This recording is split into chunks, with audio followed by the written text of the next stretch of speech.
Okay बेटा, सी अब आप बिल्कुल क्लियर दिखाई दे रहा हो, ऐसी कोई प्रॉब्लम नहीं है आपके अंदर, मतलब इसके अंदर आप चेक कीजिए बेटा।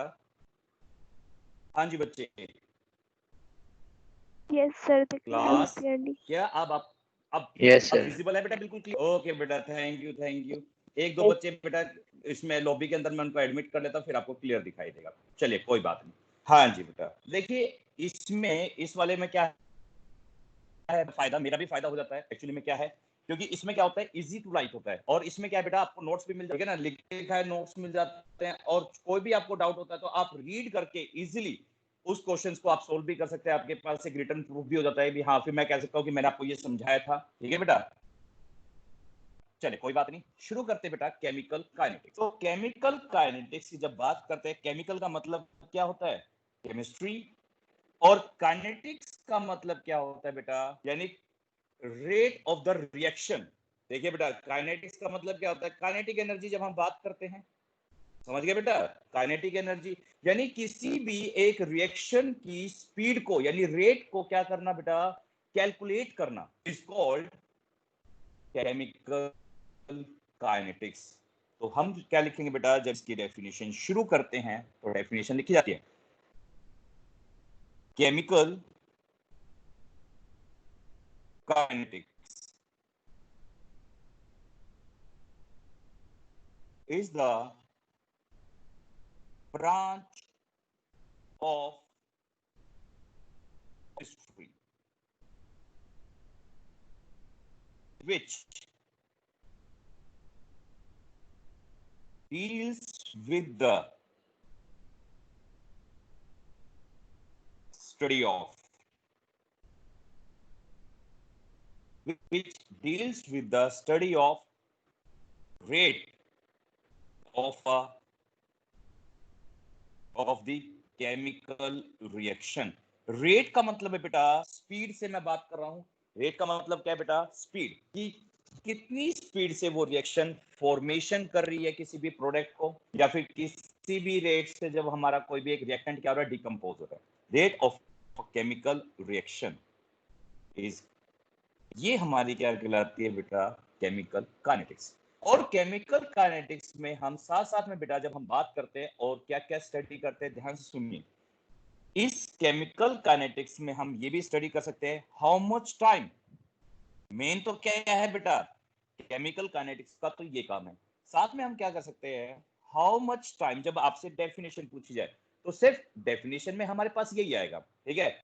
और इसके अलावा क्या क्या स्टडी करते हैं, जब आप हायर क्लासेस में जाते हो तो साथ में हम स्टडी कर सकते हैं बेटा, how much time taken by the reaction. पहली बात, टू अचीव इक्विलिब्रियम, यानी इक्विलिब्रियम को अचीव करने में उसको कितना टाइम लगेगा। दूसरी बात, how much time to complete a reaction, यानी एक रिएक्शन को कंप्लीट करने में इसको कितना टाइम लगेगा। दूसरी बात, हम बता सकते हैं बेटा how much amount of product form at a particular time, किसी भी एक पर्टिकुलर टाइम के ऊपर हमारा कितना प्रोडक्ट फॉर्म्ड हुआ है, इस चीज का भी हम स्टडी कर सकते हैं रेट ऑफ केमिकल रिएक्शंस के अंदर। यानी केमिकल काइनेटिक्स के अंदर ये चीजें सारी हम क्या कर सकते हैं बेटा, स्टडी कर सकते हैं। तो इसमें हम मेनली किसको स्टडी करते हैं बेटा, रेट ऑफ केमिकल रिएक्शन। अब ये रेट होता क्या है, तो सुनिए बेटा, तो हम इसी को स्टडी करेंगे। तो ये हमारे पास जनरल इंट्रोडक्शन थी। तो रेट क्या होता है, तो देखिए सुनिए, rate of a chemical reaction, मैंने कोई भी एक रिएक्शन एज्यूम कर ली, कोई भी एक रिएक्टेंट किसमें चेंज होगा बेटा, प्रोडक्ट में। और रिएक्टेंट को मैं आर एज्यूम कर रहा हूं और प्रोडक्ट को हम कर रहे हैं पी एज्यूम। तो देखिए, मुझे बताइए बेटा आप लोग, with respect to time the concentration of reactant increase होगी या डिक्रीज होगी? हाँ जी बच्चों, बिल्कुल सही, डिक्रीज होगी। और विद रिस्पेक्ट, अरे प्रोडक्ट नहीं, रिएक्टेंट पूछा बेटा, और प्रोडक्ट की concentration with respect to time increase, very good बेटा, इंक्रीज होगी। तो यही चीज हम किस में स्टडी करते हैं बेटा? Rate of a chemical reactions के अंदर। तो हम बात करते हैं बेटा, rate of a chemical reaction is defined as rate of a chemical reaction is defined as the change in molar concentration of the species. species कौन सी? either आपकी रिएक्टेंट हो सकती है बेटा, और प्रोडक्ट, और दोनों किसमें है? In a chemical reaction per unit time, यानी with respect to time change in concentration of reactant or product is known as chemical kinetics या फिर rate of a chemical reaction। तो देखिए बेटा, रिएक्शन रेट क्या लिखा जाएगा? रिएक्शन रेट या rate of a chemical reaction हम लिखते बेटा change in molar concentration with respect to time, यानी टाइम टेकन, यानी कितना टाइम उसने लिया उस मोलर कंसंट्रेशन को चेंज होने में। अब देखिए नेक्स्ट, अब हम विद रिस्पेक्ट टू रिएक्टेंट लिखेंगे। तो आप भी जानते हो बेटा, रिएक्टेंट की concentration with respect to time decrease होती है, तो क्या लिखेंगे? Reaction rate with respect to reactant, और reactant मैंने किससे ले रखा है बेटा? R से डिनोट कर रखा है, तो क्या लिखेंगे? Decrease in molar concentration of reactant यानी R अपॉन में टाइम टेकन, जितना उसने टाइम लिया। अब देखिए बेटा, और चेंज को हम किससे डिनोट करते हैं? आप जानते हो डेल्टा से हम क्या करते हैं बेटा? चेंज को डिनोट करते हैं। और मोलर कंसंट्रेशन को हम स्क्वायर ब्रैकेट से डिनोट करते हैं। किससे डिनोट करते हैं? स्क्वायर ब्रैकेट से, divided by change in time. और यहाँ पे जो ये डिक्रीज है, इस डिक्रीज को हम डिनोट करते हैं बेटा नेगेटिव साइन से। यहाँ ये नेगेटिव साइन रिप्रेजेंट करता है decrease in concentration of reactant with respect to time. यहाँ नेगेटिव साइन का और कुछ मतलब नहीं है, सिर्फ नेगेटिव साइन रिप्रेजेंट करता है बेटा डिक्रीज इन कंसंट्रेशन। ठीक है, एनी डाउट इसमें बेटा नेगेटिव साइन का मतलब? और देखिए जब हम रिएक्टेंट, ये हो गया हमारे पास, अब बात करते हैं reaction rate with respect product, बिल्कुल सही।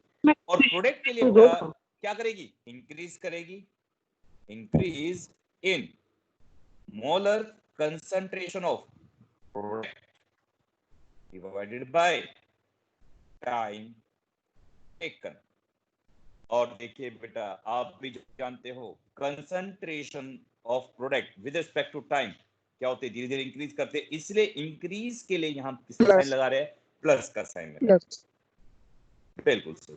और चेंज इन के लिए delta T divided by delta T. और बेटा सुनिए, बिल्कुल सही, जितने रेट से आपका प्रोडक्ट चेंज होगा, यानी जितनी product change sorry reactant change होगा, उतना ही वो किसमें चेंज होगा? प्रोडक्ट में। तो दोनों के लिए रेट ऑफ द रिएक्शन हमेशा क्या रहेगा? सेम रहेगा। देखिए क्या लिखेंगे? बिल्कुल सही, रिएक्शन रेट, और सिंपल आप रेट भी लिख सकते हैं, या सिंपल हम क्या लिख सकते हैं? सिर्फ रेट इज इक्वल टू में माइनस में delta change concentration of reactant divided by delta T plus change in molar concentration of product with respect to delta T. ये हमारे लिए रेट लिखने का तरीका है बेटा। इस चीज में किसी बच्चे को अब डाउट हो तो मुझे बता दो बेटा, फिर इसके बाद हम शुरू करते हैं आगे। ठीक है बेटा? No sir. अब देखिए नेक्स्ट कोफिशिएंट को करें हम। हाँ बेटा क्या कह सर रहे एक हो? बार रेट ऑफ केमिकल रिएक्शन दोबारा से बता दीजिए। अच्छा, rate of the chemical reaction मैं बताता हूँ बेटा। जब बात करते हैं बेटा rate of the chemical reactions, क्या होता है हमारे पास? Rate of the chemical reaction होता है change in concentration. Change in concentration, कौन सी concentration? Molar concentration of reactant और product with respect to time. यानी विद रिस्पेक्ट टू टाइम वो किसमें कितना प्रोडक्ट में चेंज हुआ है या कंसंट्रेशन रिएक्टेंट की कितनी डिक्रीज हुई है, ये सारी की सारी हमारी रिप्रेजेंट करती है बेटा किसको? रेट को, कि कितने स्पीड से वो रिएक्टेंट से प्रोडक्ट में चेंज हो रहा है बेटा। That is called rate of a chemical reaction. चलिए अब इसके बाद हमारे पास क्या आता है बेटा? इसके बाद हम शुरू करते हैं नेक्स्ट।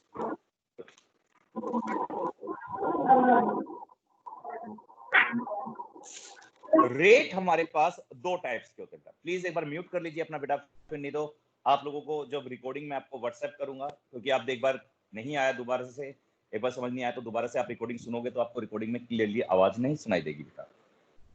चलिए जब हम बात करते हैं बेटा, हमारे पास रेट दो टाइप्स के होते हैं। एक हमारे पास होता है बेटा एवरेज रेट, और दूसरा हमारे पास होता है इंस्टेंटेनियस रेट। दो चीज याद रखना, एक हमारे पास क्या होता है बेटा? एवरेज रेट, और एक हमारे पास होता है इंस्टेंटेनियस रेट। अब दोनों में डिफरेंस क्या है बेटा? आप भी जानते हो, आप तो साइंस के स्टूडेंट हो। जब हम एवरेज रेट की बात करते हैं, इसकी बात करते हैं एवरेज रेट, तो एवरेज रेट के अंदर हमेशा जो रेट ऑफ द रिएक्शन दिया जाता है वो लार्ज चेंज का देंगे। किसका देंगे बेटा? Large change. और इंस्टेंटेनियस क्या होता है बेटा? उसके अंदर हम at a time, at a particular time पे आप बात करेंगे या इंस्टेंटली बात करेंगे, यानी स्मॉल चेंज की बात करेंगे। इसमें हम लार्ज चेंज की बात करते हैं एवरेज रेट में। इसलिए बेटा यहां पे हम डेल्टा की बात करते हैं। डेल्टा में लार्ज चेंज, और स्मॉल चेंज के लिए बेटा आप मैथ में कौन सा यूज करते हो स्मॉल चेंज में? हाँ जी बच्चे, डेल्टा। बिल्कुल नहीं, वो तो बिल्कुल सही, डी का यूज करते हैं, डेरिवेशन यूज करते हैं, डिफरेंशिएशन। वेरी गुड बेटा, ये लार्ज चेंज के लिए हम बात करते हैं, डेल्टा का यूज करते हैं। यानी लार्ज जब हमें ज्यादा टाइम दे रखा हो, जैसे 10 मिनट 20 मिनट इस टाइप से दे रखा हो, और जब हम इंस्टेंट दे रखा हो यानी विद इन ए सेकंड जब हमें चेंज कर रखा हो, यानी स्मॉल चेंज की जब बात करते हैं तो इंस्टेंटेनियस रेट का यूज करते हैं। ठीक है बेटा? तो जब भी हम एवरेज रेट की बात करते हैं, किसकी बात करते हैं? Average rate. तो एवरेज रेट में हम हमेशा क्या करते हैं बेटा? इसमें डेल्टा से रिप्रेजेंट करेंगे। ठीक है बेटा? कैसे? फॉर एग्जांपल, ठीक है सर, इसको सिंपल लिख देते हैं बेटा, average rate is equal to में, फॉर एग्जांपल जैसे कोई भी एक रिएक्टेंट किस में चेंज हो रहा है? प्रोडक्ट में चेंज हो रहा है, तो माइनस का डेल्टा, डेल्टा लगा दिया large change, R naught by delta T. ठीक है बेटा? और प्लस का delta P by delta T. अब कहोगे सर ये डेल्टा आर आया कैसे? देखिए जब हम बात करते हैं हमारे पास इनिशियल कंसंट्रेशन, जब हमारे पास टाइम क्या था? जीरो था। जब टाइम जीरो होता है बेटा, उस कंसंट्रेशन को हम इनिशियल कंसंट्रेशन कहते हैं, और मैंने उसे एज्यूम कर लिया हमारे पास आर नोट है। और at any time T, at any time T के ऊपर जो भी आपकी concentration I, concentration of reactant,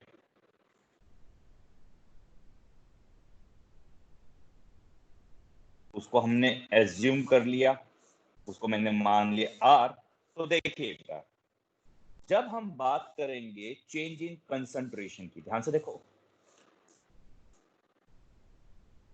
change in molar concentration of reactant. हाँ बेटा, फाइनल माइनस इनिशियल होता है या इनिशियल माइनस फाइनल होता है चेंज में हमेशा? फाइनल फाइनल माइनस तो फाइनल माइनस आप इनिशियल करोगे तो इसके अंदर आप आर नोट माइनस आर करोगे या आर माइनस आर नोट करोगे? R minus R minus R naught। R minus R naught, और ये आर माइनस आर नॉट आपके इक्वल आएगी बेटा किसके? आर के इक्वल आएगी, यानी डेल्टा आर के इक्वल आएगी। और ध्यान से सुनिए, जब आप इसको माइनस करोगे हमेशा इनिशियल कंसंट्रेशन क्या होती है? ज्यादा होती है, याद रखना। और जैसे विद रिस्पेक्ट टू टाइम ये जो कंसंट्रेशन होगी वो क्या हो जाएगी? डिक्रीज होगी, और ये कम आएगी। और जब आप इसको माइनस करोगे तो ये जो वैल्यू आएगी, और बाहर हमने क्या ले रखा है? नेगेटिव, तो रेट हमेशा क्या आएगा आपका? पॉजिटिव वैल्यू आएगी। और देखिए टाइम कैसे निकालोगे? Change in time, delta T आप कैसे निकालोगे? टी माइनस जीरो, तो चेंज कितना है बेटा? टी आया, क्योंकि जीरो से, क्योंकि आपने जीरो से स्टार्ट करा और टी पे ले गए, तो फाइनल माइनस इनिशियल, तो कितना आ गया? टी। और जो ये टाइम है बेटा, इस टाइम की जो यूनिट होगी वो सेकंड भी हो सकती है, ध्यान से सुनना, मिनट भी हो सकती है, और आवर्स भी हो सकती है, और डेज भी हो सकते हैं, और ईयर्स भी हो सकते हैं बेटा। तो जो पेपर में आपको दे रखा हो तो बट यूनिट सेम रखना, आप यूनिट बेटा, जैसे आपको सेकंड में दे रखा तो सेकंड में ही रहने देना, मिनट में दे रखा मिनट में रहने देना, कोई भी एक क्वेश्चन के अंदर। बट एक चीज ध्यान से मेरी सुनना, कि यदि चेंज करने की उसमें कोई नेसेसरी नहीं है तो प्लीज चेंज मत करना उसको, ठीक है बेटा। अब दूसरा हमारे पास है बेटा इंस्टेंटेनियस रेट। इंस्टेंटेनियस रेट, जब हम इंस्टेंटेनियस रेट की बात करते हैं, यानी स्मॉल चेंज की बात करते हैं, या एट ए पर्टिकुलर टाइम की बात करते हैं, that rate is called instantaneous rate. इसकी डेफिनेशन एक बार सीबीएसई में पूछी गई थी बेटा, सिर्फ एक ही बार आई थी, 2003 के अंदर सीबीएसई में पूछा गया, 2003 या 2004 के अंदर होगा अप्रोक्सीमेटली। इसके अंदर एक बार डेफिनेशन आई थी कि what do you mean by instantaneous rate. तो देखिए इंस्टेंटेनियस रेट क्या होता है बेटा, आप भी जानते हो, rate of chemical reaction at any particular time, यानी Instant. किसी भी एक, बिल्कुल सही, यानी पर्टिकुलर इंस्टेंट लिख दीजिए, लिख दिया, at a particular instant during the course of the reaction. जब कोई भी एक रिएक्शन क्या कर रही है बेटा, प्रोसीड कर रही है, उसी टाइम पे आपने क्या मांग लिया, उसका रेट फाइंड आउट कर लिया, उस रेट को हम क्या कहेंगे? Instant rate. और इंस्टेंट रेट हमेशा बेटा जो डिनोट होता है हमारा, ये लिखते हैं बेटा इंस्टेंटेनियस रेट। और इसको बेटा सिर्फ हम रेट से रिप्रेजेंट करते हैं, जैसे रेट होता है इज इक्वल टू में माइनस, जैसे हमने यहां लिया था बेटा डेल्टा लिया था, इस डेल्टा की जगह सिर्फ हमें क्या पुट करना है? डेल पुट करना है, यानी डिफरेंशिएशन वाला, D R by D T, और plus concentration of DP by DT, इस टाइप से हमें पुट करना है, बस ये चीज है बेटा। अब मैं आपको रेट लिखना सिखाऊंगा किसी भी एक रिएक्शन का। जब हम रेट लिखते हैं तो कैसे लिखा जाता है बेटा, ध्यान से सुनिए। मैं एक जनरल इक्वेशन लूंगा, और जनरल इक्वेशन के बाद आपसे पूछना शुरू करूंगा, एक रिएक्शन लेके और एक जनरल इक्वेशन लेके। चलिए देखिए जनरल इक्वेशन। बेटा प्लीज, मैंने आपको पहले ही कहा बेटा अपना म्यूट कर लीजिए, जब भी आपको कोई डाउट हो प्लीज तब ऑन कर लीजिए माइक, क्योंकि दूसरे बच्चों को डिस्टरबेंस होती है। और कई बच्चे हमारे ऐसे हैं जो क्लासेस नहीं ले पा रहे हैं, उनको भी, क्योंकि दो भाई बहन होते हैं भाई, गरीबी ऐसी चीज है, ये भाई दो भाई बहन होते हैं, नहीं खरीद पाते, मेरे फादर भी नहीं खरीद पाए थे मोबाइल, बट अब तो मैं कितने मोबाइल ले लूँ कोई दिक्कत नहीं, बट हो जाता है भाई, कई बार नहीं ले पाते हम मोबाइल दो, और घर में क्या जरूरत है, जितने ज्यादा मोबाइल होते हैं भाई उतने ज्यादा बच्चे बिगड़ते भी हैं मोबाइल से। आजकल मैं देखता हूँ मोबाइल वाले ज्यादा बिगड़ते बच्चे। हाँ जी बेटा, सही बात है। मोबाइल में भाई आजकल ये जो बॉयज होते हैं वो पबजी देखते रहते हैं, और मोस्टली मैं देखता हूँ बॉयज पबजी देखते रहते हैं और गर्ल्स व्हाट्सएप पे लगी रहती है। ये हमारा चलिए अंकिता, अब आइए बताओ, क्लास आधी होने वाली आधे घंटे की, अब अंकिता आई है।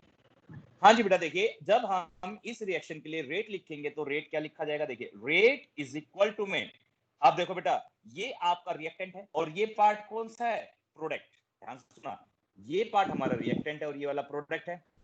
अब जब हम रिएक्टेंट की बात करते हैं तो रिएक्टेंट की concentration with respect to time क्या होती है, इंक्रीज करते हैं डिक्रीज करते हैं बेटा, डिक्रीज। Sir decrease. अब बेटा चाहे वो एवरेज की फॉर्म में लिखो चाहे आप इंस्टेंट की फॉर्म में लिखो, तो देखिए मैं हमेशा इंस्टेंट लिखूं या एवरेज, कुछ भी लिख लीजिए, वो आपकी मर्जी है। तो देखो माइनस का d concentration of A by dt, और जो इसका आगे कोफिशिएंट लिखा हुआ है बेटा, बेटा भाई पनीर की सब्जी खा लेना भाई, मंदी कर लो, हमें भी खिला देना यार। अब बेटा जो ये इसके आगे कोफिशिएंट लिखा हुआ है, प्लीज इसको हम क्या करते हैं बेटा, इसको 1 बाय ए से रिप्रेजेंट कर दें, कोफिशिएंट हमेशा आगे लगेगा। ऐसे बेटा इसका कोफिशिएंट बी है तो -1 by B delta B by delta T, यानी dt db by dt is equal to में, अब ये प्रोडक्ट है, इसकी कंसंट्रेशन क्या करें, इंक्रीज, इसलिए प्लस का sign 1 by small C coefficient d by dt plus 1 by d, sir C by dt है। सर हाँ जी सी बेटा। आना था, यहाँ पे आपने डी लिख ओ दिया। सॉरी सॉरी 1 बाय सी में ओके ओके ओके, हाँ बिल्कुल बिल्कुल बिल्कुल, सी आना था, वो डी लिख दिया मैंने। हाँ जी, इस टाइप से हम सर क्या करते हैं इसके, हाँ बेटा बोलो। जो रिएक्टेंट के आपने कंसंट्रेशन लिखी है उसमें इक्वल टू लगाया आपने बीच में। हाँ सबके बीच में बेटा इक्वल टू का साइन आएगा, क्योंकि इन सब की rate of change of product की डिक्रीज होने वाली, क्योंकि जितना बेटा आपस में Same है। रिएक्ट करेगा सेम रहेगी, उसी रेट से बेटा वो प्रोडक्ट की फॉर्मेशन करेगी जब भी हम एज्यूम करते हैं किसी भी रिएक्शन को। और मोस्टली रिएक्शंस में बेटा ये प्रोसेस होता है, एलिमेंट्री रिएक्शंस की बात करते हैं, अनटिल और अनलेस उसमें कोई भी हम कैटलिस्ट ऐड नहीं करते तो सेम रहती है बेटा, याद रखना। अब देखिए फॉर एग्जांपल, पहला एग्जांपल ले रहा हूं बेटा, एक सिंपल सा एग्जांपल है, N2 gas plus 3H2 gas gives 2NH3 gas. इस रिएक्शन का हमें रेट लिखना है, तो कैसे लिखेंगे बेटा, देखिए रेट लिखा जाएगा, रेट इज इक्वल टू में, इसका कोफिशिएंट 1 है तो लिखने की जरूरत नहीं है, concentration of N2 by dt changing, और माइनस का साइन लगाना बेटा, माइनस इसका कोफिशिएंट क्या है 3, तो माइनस का 1 -1 by by 3 delta H2 by dt, dt और इसके बेटा कोफिशिएंट कितना है 2, 1 बाय तो 2 plus 1 by 2 d NH3 by dt। dt। Okay बेटा, आप समझ में आ गया होगा। अब मैं आपको एक दो क्वेश्चन देता हूं, मुझे इसके आप लोग लिख के दिखाइए, जिनका हो जाए प्लीज मैं 1 बाय 1 उनसे पूछ लूंगा, नहीं तो एक बार आप प्रैक्टिस करके देख लो इनकी, मैं लिख के दे रहा हूं बेटा। 2a gives 4b plus c, पहली इक्वेशन ये। दूसरा क्वेश्चन,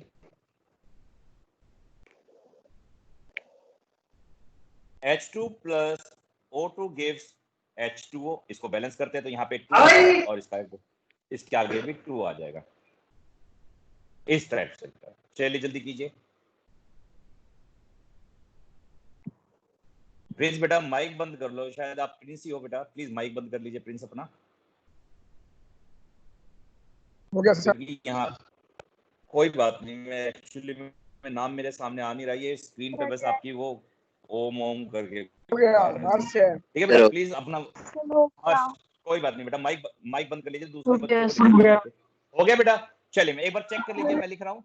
हाँ बेटा देखिए चेक करो एक बार, rate is equal to minus half dA by dt plus 1 by 4 d concentration of B B by by dt dt plus dt dC 1 by c concentration of C by D। बिल्कुल सही बेटा, इस type से आपको लिखना है ये, यानी आप लोगों को लिखना आ गया। अब इसके बाद एक न्यूमेरिकल मैं कराऊंगा, इसके लिए भी चेक कर लेते बेटा।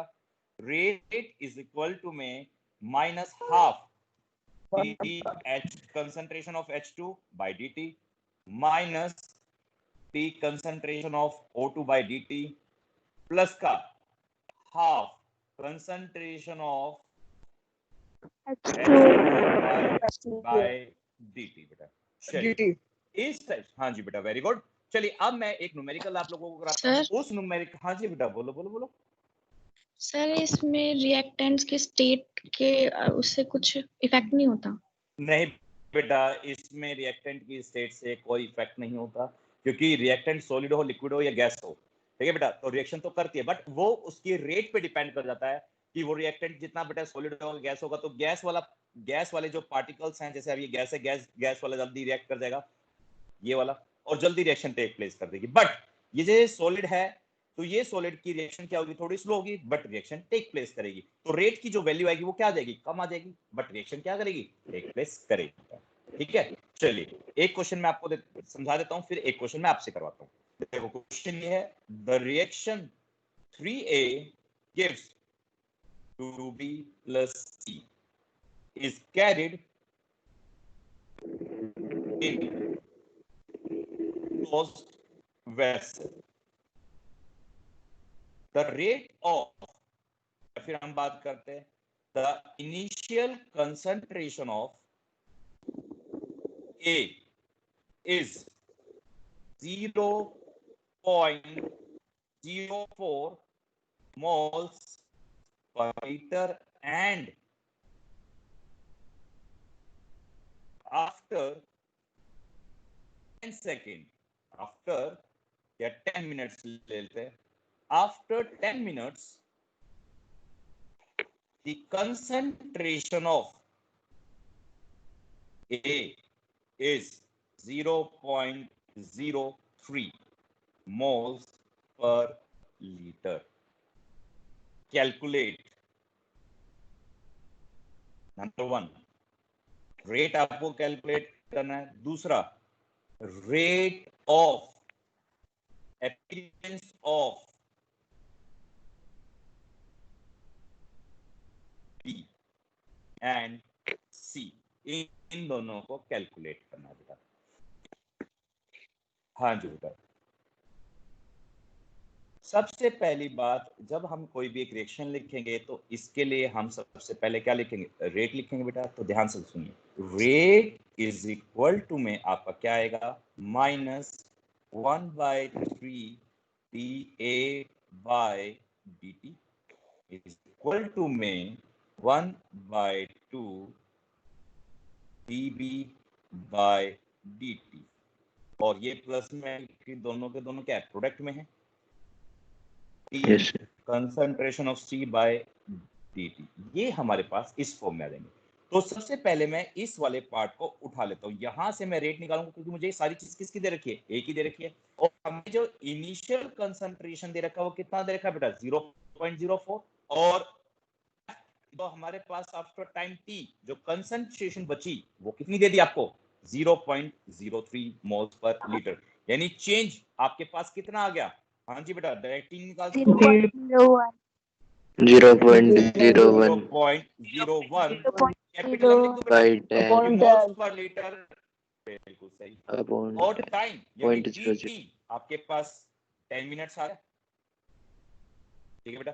अब जब हम रेट निकालेंगे तो रेट इज इक्वल टू में हो जाएगा आपके पास, ये देखिए, ये आपका नेगेटिव का है, इसका आएगा नेगेटिव, क्यों आया नेगेटिव, क्योंकि फाइनल माइनस क्या होता है, इनिशियल, इसलिए नेगेटिव आया, और जैसे इस वैल्यू में पुट करूंगा -1/3 ब्रैकेट के अंदर -0.1 डिवाइडेड बाय 10, ठीक है बेटा। तो आपके पास क्या आ गया, 1/3 into 10 raised to power 12, और ये -3, तो 0.33 into 10 raised to power -3 moles पर, यानी मोलर पर मिनट, लीटर, मैंने इसी मिनट बेटा, ओ सॉरी पर मिनट, सॉरी चलो पर मिनट बेटा, ओके बेटा, पर मिनट में आ जाएगा। अब सुनो, रेट आ गया, अब मुझे इसकी वैल्यू निकालनी है, अब इस रेट को इसके इक्वल रखोगे बेटा, तो ये जो अपीयरेंस है ये आपकी वैल्यू आ जाएगी इसकी, तो बताइए बेटा क्या आएगी, 2 dB by dt, ये half is equal to rate के इक्वल है, तो क्या गया बेटा, T concentration of B by dt, ये आपका 2 से मल्टीप्लाई क्या आएगा 0.66 into 10 raise to power -3 molar per minute. ठीक है बेटा। और देखिए ये वाली जब निकालोगे इसको रेट के इक्वल रख दो, ये इसके आगे कोई कोफिशिएंट नहीं तो डायरेक्टली क्या आ जाएगा D concentration of D 0.3 by 0.33 into 10 raise to power -3 capital M moles moles per litre या पर मिनट, तो ये कर सकते हैं। अब इसके बाद यही बताने वाला था बेटा इनकी यूनिट। अब एक क्वेश्चन मैं आपको देता हूं, फिर उसके बाद इसकी यूनिट की बात करते हैं। ये वाला क्वेश्चन मुझे आप करके दिखाइए, लिखो बेटा क्वेश्चन। हाँ जी सर बोलो। सर रिपीट कर दो सर वो पिछले वाला। एक बार मैं करता हूँ बेटा, एक सेकंड मुझे दे दो भाई, मैं नेक्स्ट क्वेश्चन चलिए मैं पहले रिपीट कर देता हूँ। चलो हाँ जी देखिए बेटा, हमारे पास सबसे पहले ये इक्वेशन दे रखी, the reaction 3A gives 2B plus C is carried out in a closed vessel। closed vessel में कर रखे एक रिएक्शन, और हमें क्या रखा है इनिशियल कंसंट्रेशन A की ये दे रही, और आफ्टर टाइम T, क्योंकि इनिशियल बेटा इनिशियल वही होती है जब टाइम क्या हो 0 होता है, इनिशियल कंसंट्रेशन दे दी, और आफ्टर 10 मिनट्स उसकी जो कंसंट्रेशन है वो कितनी हो गई 0.03 मोल्स पर लीटर। इसमें आपको दो चीज कैलकुलेट करनी है, पहला रेट कैलकुलेट करना है और दूसरा आपको कैलकुलेट करना है रेट ऑफ अपीयरेंस। अपीयरेंस का मतलब कितना फॉर्म हुआ आपका बी और सी आफ्टर 10 मिनट्स के बाद, यानी जितना आपका ए टूटेगा उतना बी और सी बन जाएगा।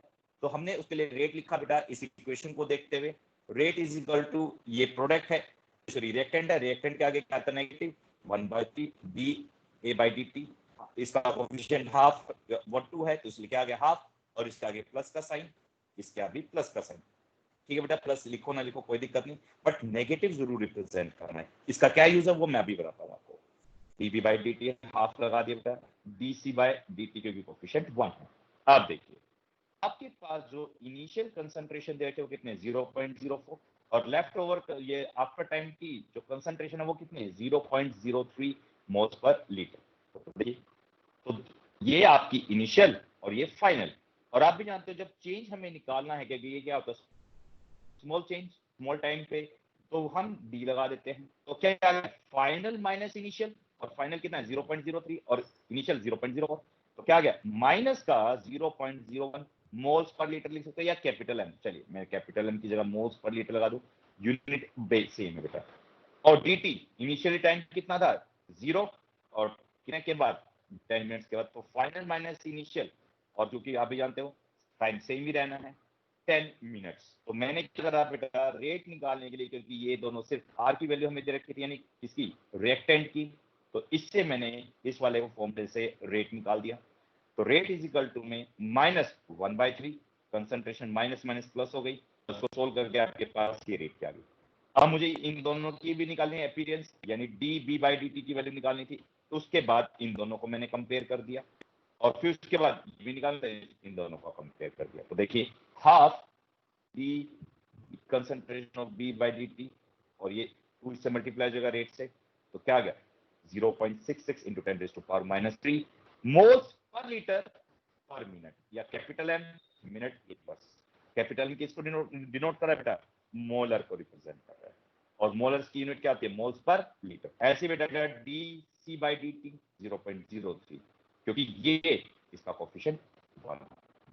समझ में आया बेटा। चलिए अब एक क्वेश्चन मैं आपको देता हूं।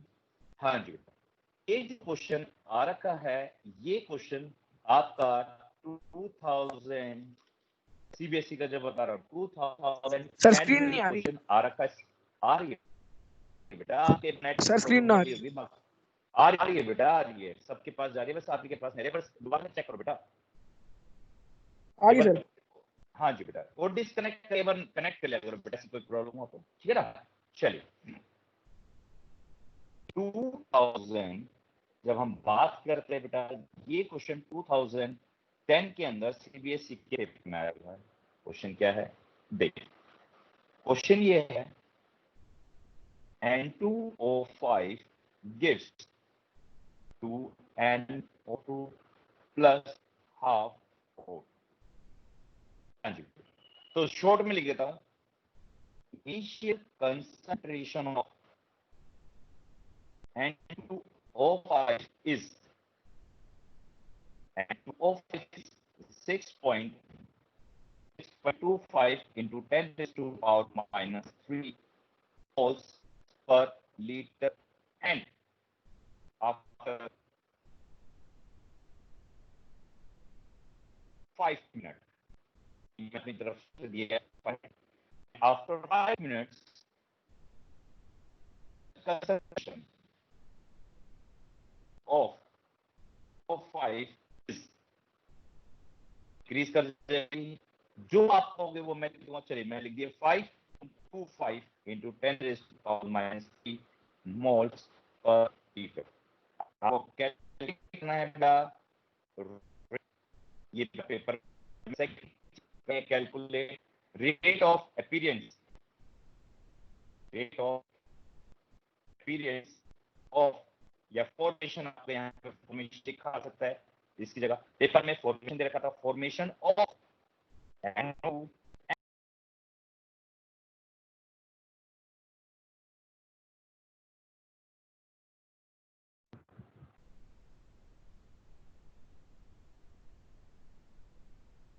हाँ जी क्वेश्चन करके दिखाइएगा।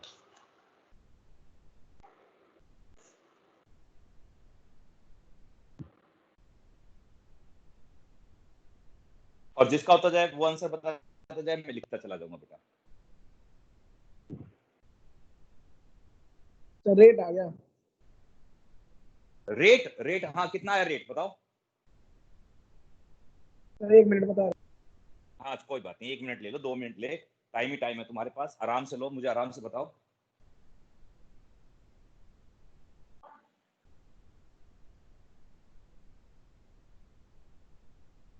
हाँ मैं सर 0.25 आ रहा है रेट तो।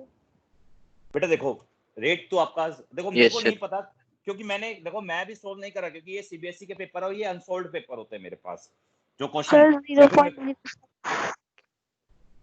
0 पॉइंट कितना बताया बेटा, सबका सेम आना चाहिए तभी मैं आंसर मानूंगा।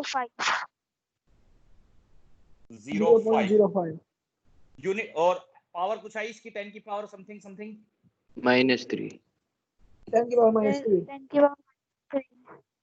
10 की पावर -3। बेटा ये पूरा बताया करो, ऐसे तो मैं ये तो आंसर गलत हो जाएगा फिर आप ऐसे बताओगे तो। यूनिट आई moles per litre per minute.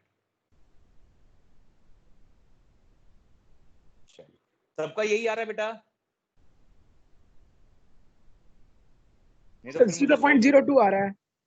Yes sir 0.02 आएगा, 0.02 आएगा, 5 नहीं आएगा। फिर 5 को क्यों बता रहे भाई मेरे को, 02 लो जी 02 लिख देते हैं हम। सर 2 आएगा।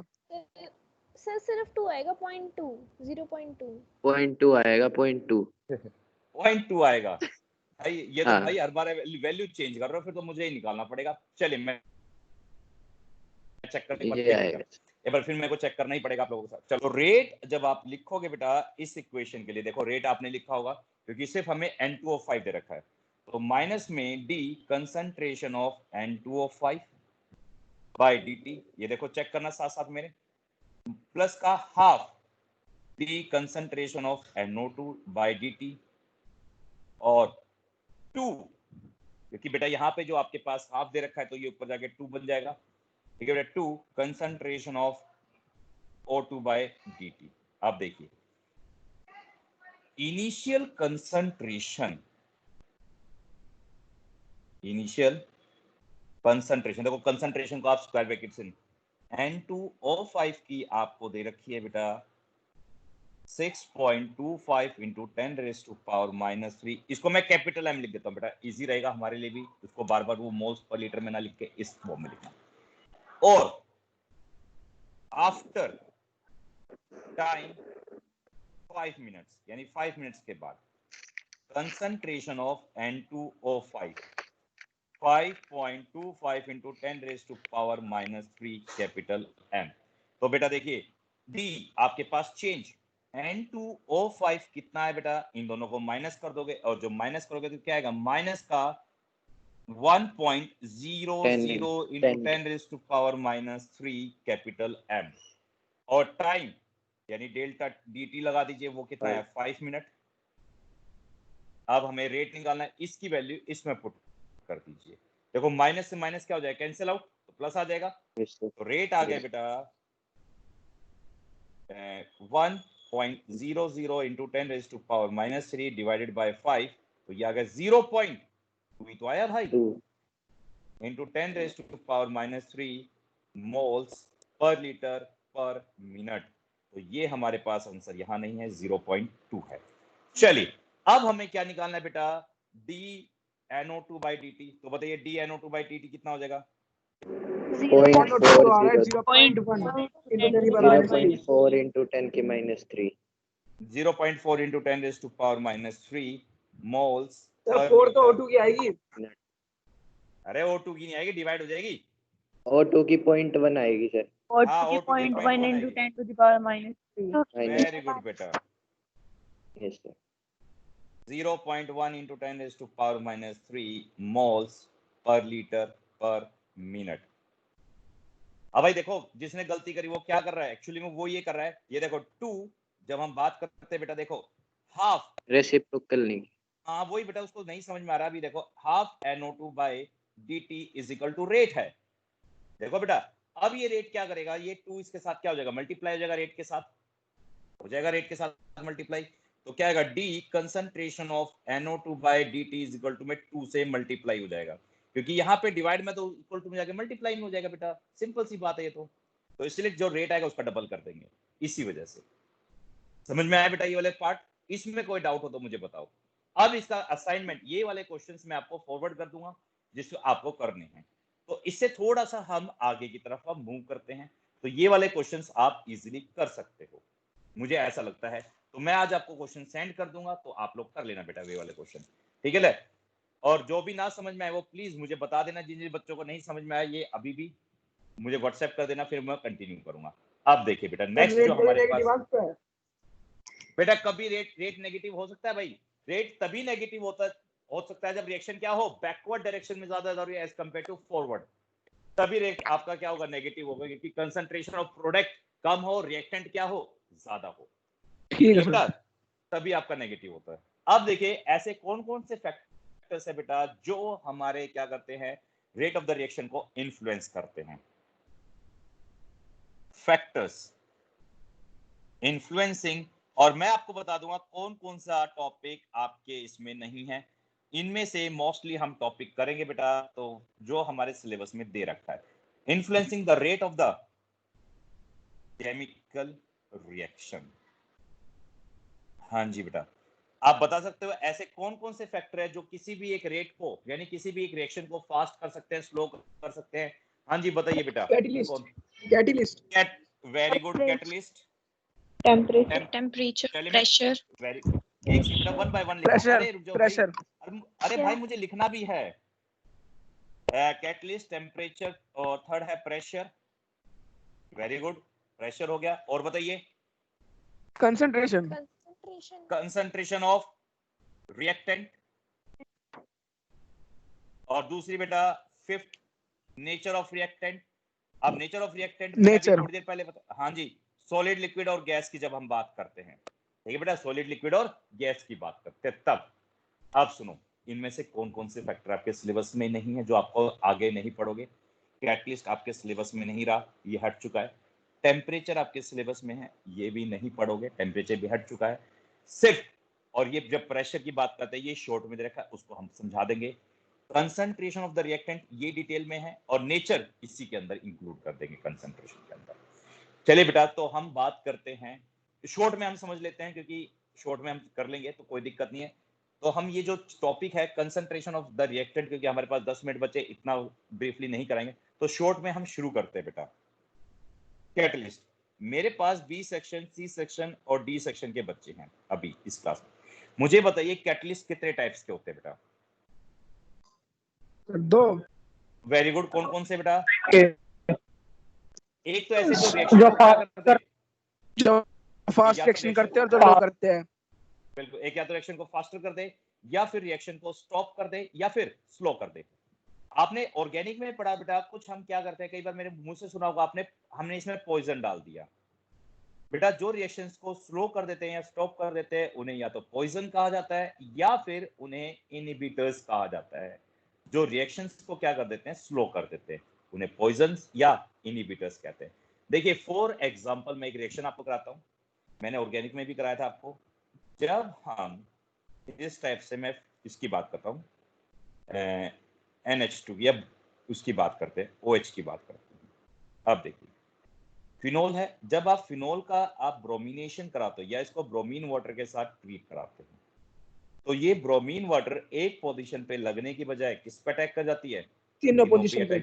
बिल्कुल सही, तीनों पोजीशन पे अटैक कर जाती है, 2,4,6 ब्रोमोफिनोल। बिल्कुल। और ये व्हाइट पीपीटी बनता है, और बेटा ये उसका काम करता है, ध्यान से सुनना, ये इसका डिस्टिंग्विश टेस्ट भी है। बट जब इसके अंदर आप कोई भी पॉइजन ऐड कर देते हो, वीडियो दोबारा देखना, या तो आप इसमें CS2 ऐड कर देते हो या फिर इसके अंदर CCl4 डाल देते हो। CCl4 ये दोनों के, हाँ, इन दोनों के क्या होता है बेटा, ये इसकी रेट ऑफ द रिएक्शन को स्लो कर देते हैं, जिसकी वजह से, हाँ जी बेटा, तो जिसकी वजह से आपका या तो पैरा पे लगता है या फिर ऑर्थो पे। तो यहाँ पे जो कैटलिस्ट है ये रेट ऑफ द रिएक्शन को क्या कर रहा है, स्लो कर रहा है, और ये इसके अंदर पैरा वाला क्या बनता है, मेजर बनता है, और ऑर्थो वाला माइनर प्रोडक्ट बनता है ये।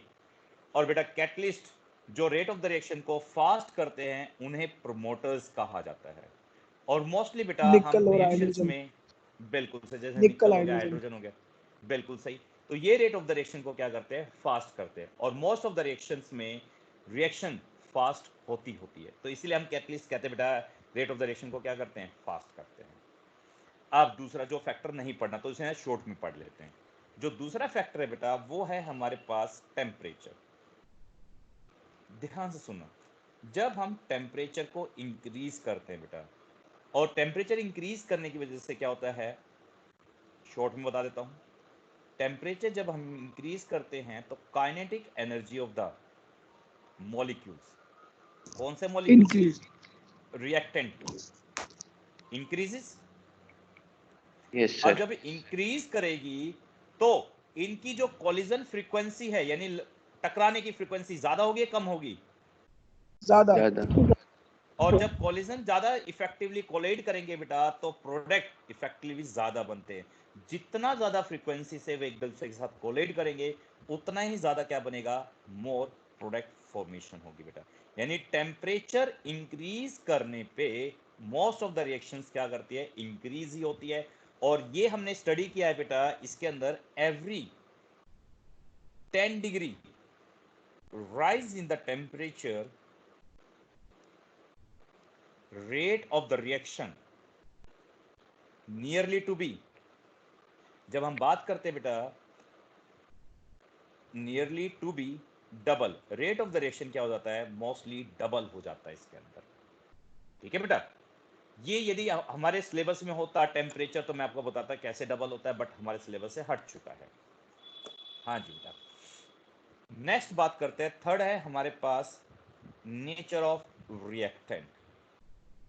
इसको भी शॉर्ट में कर लेते हैं, ये भी हमारे सिलेबस में नहीं है। हमारे सिलेबस में सिर्फ जो बचा है बेटा वो एक ही पार्ट है, कंसंट्रेशन ऑफ रिएक्टेंट, सिर्फ ये बचा है, बाकी सारा सिलेबस से हटा दिया। और जैसे ही आप ये रिएक्शन कंसंट्रेशन ऑफ रिएक्टेंट पढ़ लो तो आपका पूरा सिलेबस खत्म हो जाएगा। हाँ भाई देखिए, जब हम कंसंट्रेशन नेचर ऑफ रिएक्टेंट की बात करते हैं तो ये जो नेचर है बेटा ये हमेशा क्या करता है, इन्फ्लुएंस करता है रेट ऑफ द रिएक्शंस को, influence the rate of the reaction. हाँ जी बेटा, कैसे इन्फ्लुएंस करता है, ध्यान से सुनिए। पहली बात, हमारे पास जो रिएक्टेंट है, गैस है, एक सॉलिड है और एक लिक्विड है। ठीक है बेटा, तो मुझे बताइए सबसे ज्यादा जो फास्ट रिएक्शन होगी वो किस में होगी, सॉलिड, लिक्विड और गैस? गैस में।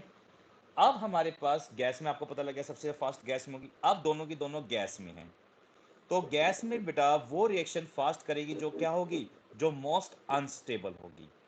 तो याद रखना बेटा, तो यानी जो रिएक्टेंट का जो नेचर है वो भी डिसाइड करता है कि rate of the reaction fast होगी या कम होगी।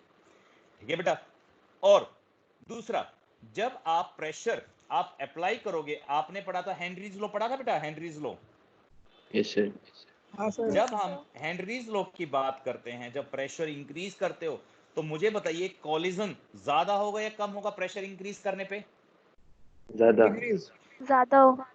प्रेशर ज्यादा होगा, बिल्कुल सही बेटा। जब हम क्या करते हैं बेटा, जब प्रेशर इंक्रीज करते हैं तो जो सरफेस एरिया वो कम रह जाएगा, यानी एरिया कम रह जाएगा, और एरिया कम होगा तो एक दूसरे से मॉलिक्यूल्स क्या करेंगे, ज्यादा टकराएंगे, और ज्यादा टकराएंगे तो आपके पास क्या होगा, प्रोडक्ट भी ज्यादा बनेगा।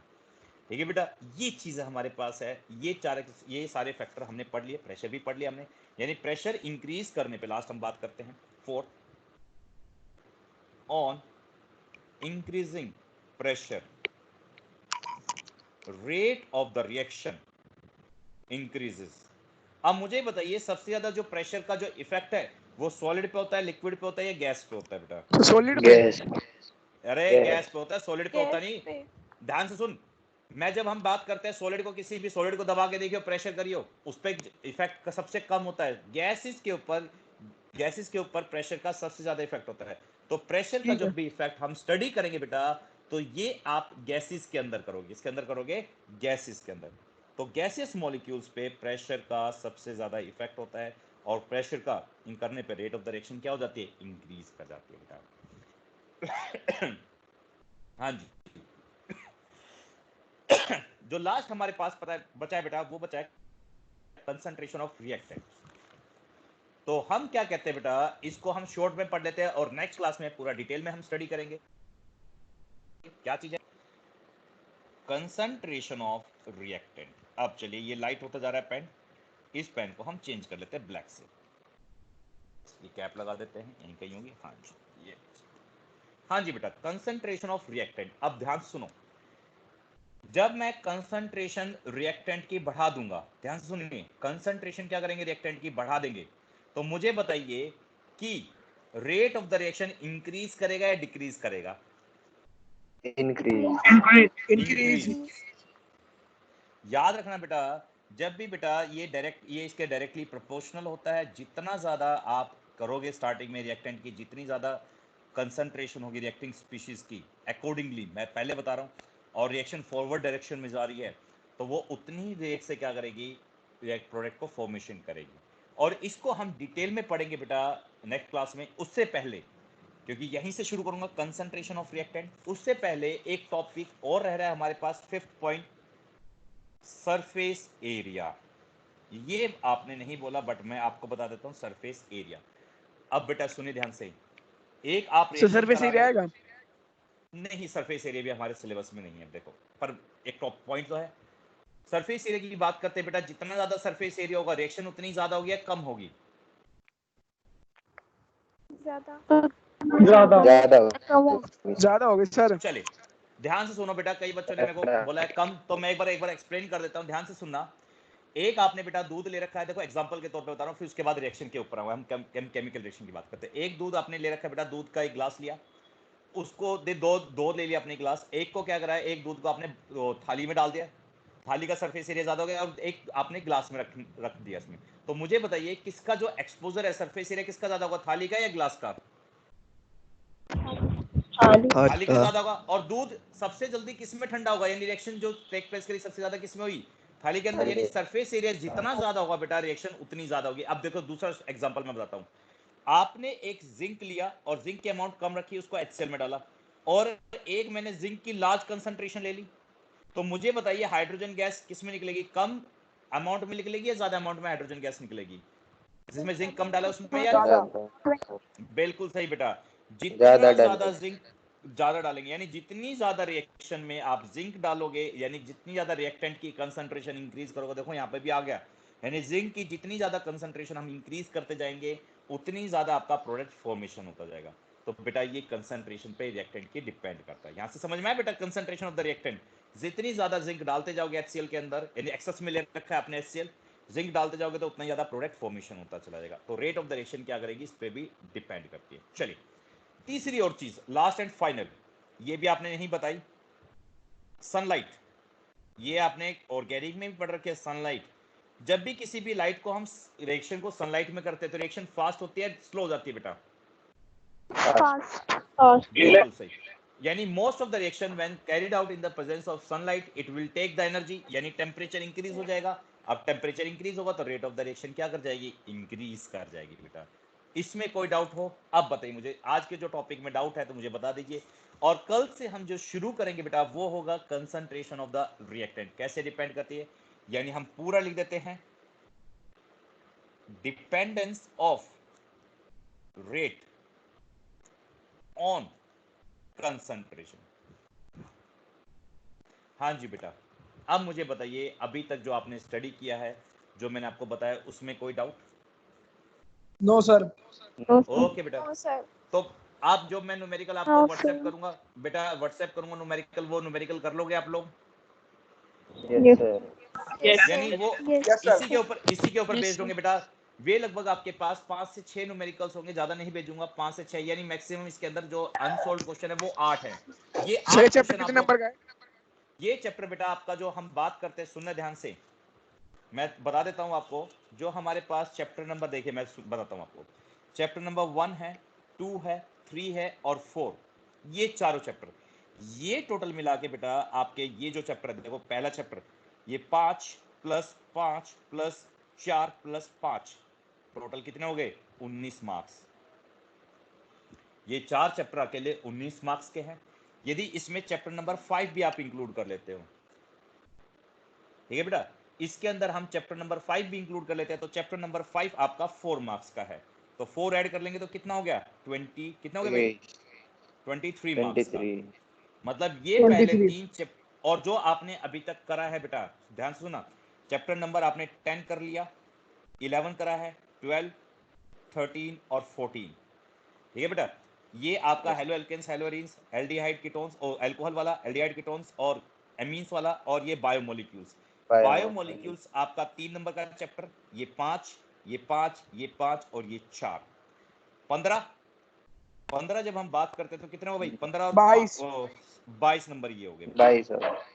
आप सुनिए, आपने चैप्टर नंबर 8 और 9 भी कर रखा है, उसकी रिवीजन करा देंगे हम।